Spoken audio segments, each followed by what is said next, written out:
Hello, everyone. Today, we will be covering off on major issues across Southeast Asia, South Asia, Europe, Middle East, and Africa. Paul is still busy in Thailand, but he'll be joining us sometime next week. But for today, I will hand over to Uday to cover off on major issues in Southeast Asia. Sure, Bhargav, thank you. So the thing that stood out most in Southeast Asia today, which we've covered as a major development, is the West Papua National Liberation Army attacked assets and infrastructure belonging to a logging company in Maybrat Regency in West Papua Province. Now, this is in line with the threats that they've been making over the last few months and in line with their actions also. And we have released assessments over this, so you can contact us for a more detailed risk analysis. But the situation in Papua essentially remains quite volatile and continues to be so. Overall, in the Southeast Asian region, a lot of countries are considering or implementing harsher restrictions because of the Omicron variant of the coronavirus. And that's what we're also seeing in the Australian Pacific region and in North Asia. If we go to Indonesia, tomorrow will be the anniversary of the Aceh movement, which was a separatist movement that sought to, as the name says, free Aceh. It's the 45th anniversary, and police have deployed extra security personnel to public places and restricted entry to Banda Aceh, which is the capital of the province. In Indonesia, also, workers' protests over the recently announced minimum wage continues, and trade unions have said they will organize a national strike from December 6th to December 8th. It's again over the over the minimum wage, and yeah, the Constitutional Court's recent decision has kind of been misunderstood by them and kind of added some fuel to the fire in their protests. For Myanmar, violence continues and the situation is quite tense, and we have issued details in our Myanmar daily update report, which comes out every day. In Thailand, there were protests in Nonthaburi yesterday against a comprehensive and progressive agreement for trans partnership. The group say that the grievances are on pharmaceutical patents, which they claim will affect the local industry. And in Bangkok, something that stood out is a police officer shot at a passenger bus in Bangkok on November 30th. The police officer got into an argument with the driver of the bus. The bus driver drove off, and the police officer fired a shot. Thankfully, no one was injured in the incident. So, as I said, in North Asia, it's mainly restrictions for the Omicron virus. In South Korea, Japan, and in China, there's an increase of COVID cases in a city in the Inner Mongolia Autonomous Region, so there's more restrictions. And similar in the Asia Pacific, Australia is recording more new cases of the new variant. And yeah, I think another thing is that the Solomon Islands, the unrest that happened in the last week, Fiji is sending 50 more personnel to the Solomon Islands, and New Zealand will be sending some more over the weekend to maintain the situation there. But I think that's a quick summary of what's been going on in the EAP region, Bhargav. Thank you, Uday. So, what do you think of Pakistan? I mean, there seems to be an endless array of protests going on. Do you see it coming down anytime soon now that the economic side of things are sliding very fast with some humiliating developments on the Saudi front, especially? Yeah, for your question, whether I see protests in Pakistan dying down, that's a no. Even if everything was perfect, I think people would still find a reason to protest over something. I think that's just so ingrained within society there, and for it goes across South Asia for that matter. But yeah, the Jamaat Islami is protesting in Karachi today, and has been organizing protests over the last few days, and has called for a Black Day in Karachi. And the protests get a little disruptive, and Jamaat Islamia is trying to raise its clout, but really, it's these kind of things happen so often, and really don't these groups don't really gain much from it. It's just trying to show their force and disrupt things, but it doesn't really work out. What do you think, Bhargav?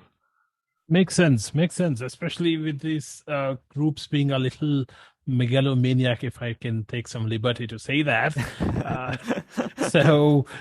so we need to watch out. Though they may not really have political teeth, but they do have enough support on the ground level to disrupt things on a day-to-day basis, and that's what businesses need to look out for. And the protests are well and good for for political leverage and whatnot, but for businesses it's going to affect them very badly, especially with the supply chains. We never know in terms of these protests how it turns into a spree of vandalism, especially in countries like Bangladesh, even in Pakistan for that matter. uh, Recently we have not really seen as many vandalism issues, but vandalism remains a major concern across South Asia. So, Uday, with that, I will pass it on to Bassel for Middle East and Africa. All right. Just before that, Bhargav, I'd like to pick your brain on a couple of things in Afghanistan. Well, one thing in Afghanistan, if that's okay. Of course, there were attacks in Kabul this week. The Islamic State Khorasan has claimed an attack and is gonna claim the other one. But do you have any comments on the clashes between the Iranian border guards and Taliban in Nimroz province?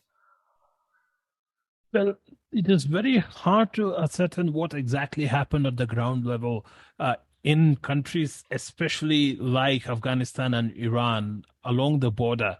Borders in general are very tricky, and borders between two nefarious countries themselves are going to be even more tricky. Now, leaving that aside, it is unlike Iranian regime to fuel that tension further, primarily because they are exposed at too many levels. They're exposed in the Middle East, and they are facing some of their old time nemesis in Saudi Arabia and Yemen, and they wouldn't want to open another front towards towards Afghanistan, because Taliban is a formidable foe, and Iran knows that very well. They realized it back in 1990s itself. It is unlike them to open that front.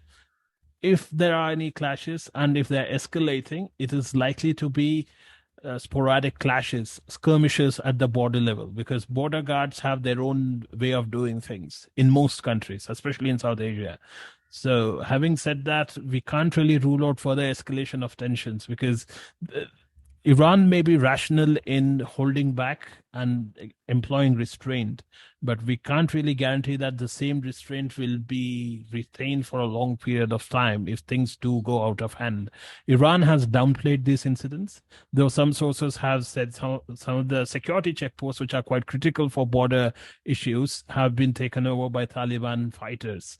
And with the Taliban, the issue is that their command and control is so complex, it's very hard to put a finger on who actually is fueling this tension. Is it the central command, or is that regional or local level command? Because now they are flush with cash and weapons, cash from drugs and weapons from the Americans. So the situation is quite tricky, especially in that region. I think, was it Nangarhar province or Nimroz province? Nimroz province. Nimroz. Yeah. Okay, okay. So I guess that's my 2 cents on it. No, that makes a lot of sense. I overall agree with you. The Taliban also has tried to downplay this because they're facing questions of legitimacy within Afghanistan, and there's a threat from the Islamic State Khorasan. So they're got their hands full at this moment. So it makes sense what you said. Anyways, we can move this over to Basil. Thank you, Uday. In the EMEA region, we have today more than 40 developments. Starting off with the Middle East, in Iraq, the Iraqi security forces continued their clampdown on IS terror sleeper cells. They arrested 2 suspected terrorists from the Islamic State. They used to serve as snipers back in 2017. The major development today was in North Africa, in Libya. Unidentified gunmen raided around 5 polling stations in Al Azizia and also in Tripoli yesterday. This comes with the heating climate of the elections that are coming up in December 24, after eliminating and suspending some of the prominent presidential candidates like General Khalifa Haftar. Going over to Southern Africa, especially in South Africa, the NICD, which is the National Institute for Communicable Diseases, announced that the newly COVID-19 Omicron variant can evade immunity, and that was done due to specific reports issued by the NICD. Going over to sub-Saharan Africa, in Burkina Faso, at least 4 people were killed by a mine explosion in Lalibel. However, no group claimed responsibility for the attack. In the Democratic Republic of Congo, fighting resumed between the Codeco militia and the FARDC, which is the armed forces of the Democratic Republic of Congo. At least 27 rebels of the Codeco militia were killed during these clashes. Going over to Nigeria, in Nigeria, at least 15 humanitarian aid workers were kidnapped by Boko Haram terrorists yesterday in Borno State. This comes after six civil servants that were also kidnapped by Boko Haram terrorists on December 1. This is it from North Africa and Sub-Saharan Africa and the Middle East. Over to you, Bhargav. Thank you, Bassel. In Europe, especially in Eastern Europe, tensions do not seem to be coming down anytime soon. The European Union has imposed sanctions on state-owned airline Belavia of Belarus yesterday. This follows after continued tensions between Poland and Belarus over the migrant crisis in the region. And they've also threatened to cut off the gas supply to Europe, though the supply actually comes from Russia and its neighbors. But Belarus acts as a chicken neck kind of a scenario wherein they control the entire supply as the pipelines go through them.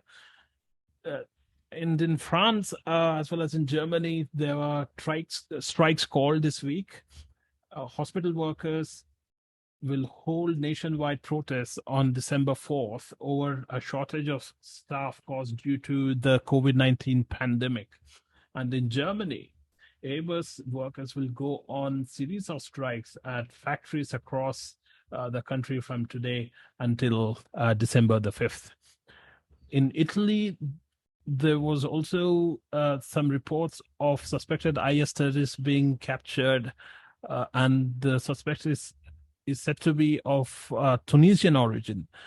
The issue with the Islamist terrorists is that it's very hard to ascertain because there is a big wave of migration coming in from Northern Africa, and it becomes politically very controversial, especially such reports do leak out into the open media. With that, Uday, any final thoughts? The world's getting crazier. That's all I'll say. Well, I must agree with that. Especially very recently, we were discussing about the new rules FITA is going to enforce. I guess we'll have to look out for that too. Yep. Okay. Giving too much Great. authority to tech companies has not worked out well for us, but we don't learn. And with that seems to be the pattern. That's true. Thank you, Uday. With that, we'll call it a day. Thank you. Thanks.